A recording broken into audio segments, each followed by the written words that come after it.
7 mois après leur rencontre à l'Élysée, la chanteuse barbadienne et le président de la République se sont revus vendredi lors d'une conférence organisée au Sénégal pour évoquer le taux de scolarisation des pays pauvres.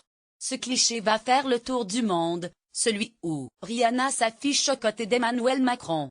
Une photo prise vendredi en marge d'une conférence organisée, dans le cadre du Partenariat mondial pour l'éducation, à Dakar.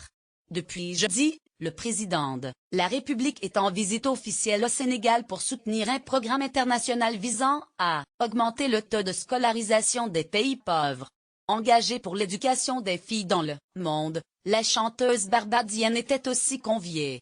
Au cours de cette conférence où une dizaine de chefs d'État africains, ainsi que des représentants des grands donateurs, étaient présents, Emmanuel Macron a assuré que le Partenariat mondial pour l'éducation, PME, était en très bonne voie d'être renfloué à hauteur de 3,1 milliards de dollars. Le chef de l'État a annoncé notamment la hausse de l'engagement français dans ce programme à 200 millions d'euros, 250 millions de dollars, contre 17 millions pour la période 2014-2017. Paris devenant ainsi le 4e donateur derrière le Royaume-Uni, 417 millions, l'UE, 400 millions, et la Norvège, 260 millions. C'est presque le montant que lui avait réclamé Rihanna, ambassadrice du PME. Sur Twitter il y a plusieurs mois, elle avait mis au défi d'apporter 250 millions d'euros. Lire aussi, au Sénégal, Macron veut mobiliser pour l'éducation à la tribune. La chanteuse, en tailleur gris, a salué les progrès énormes enregistrés à Dakar.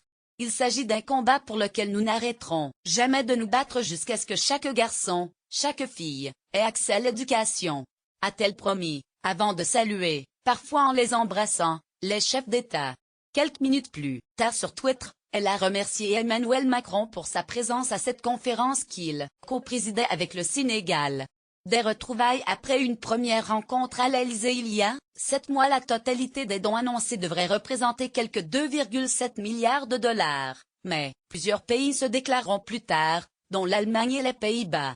Le PME devrait ainsi atteindre son objectif d'atteindre 3 milliards de dollars de fonds, après les 2 milliards de dollars réunis en 2014-2017. Dans son intervention, Emmanuel Macron a également demandé que l'aide soit particulièrement consacrée à l'éducation des filles. Partout où on veut promouvoir l'obscurantisme, faire reculer la démocratie, ce sont les jeunes filles qu'on sort de l'école, a-t-il déclaré, alors que son épouse Brigitte visitait l'île de Gorée, symbole de la traite négrière au large de Dakar. Ce n'est pas la première fois que Rihanna rencontre le président. Le 26 juillet dernier, la star avait en effet été reçue par le couple présidentiel à l'Élysée pour évoquer l'éducation des enfants dans les pays en voie de développement. Christophe Castelner, alors porte-parole du gouvernement, avait d'ailleurs défrayé la chronique en jugeant la tenue de la chanteuse un poil trop ample à son goût.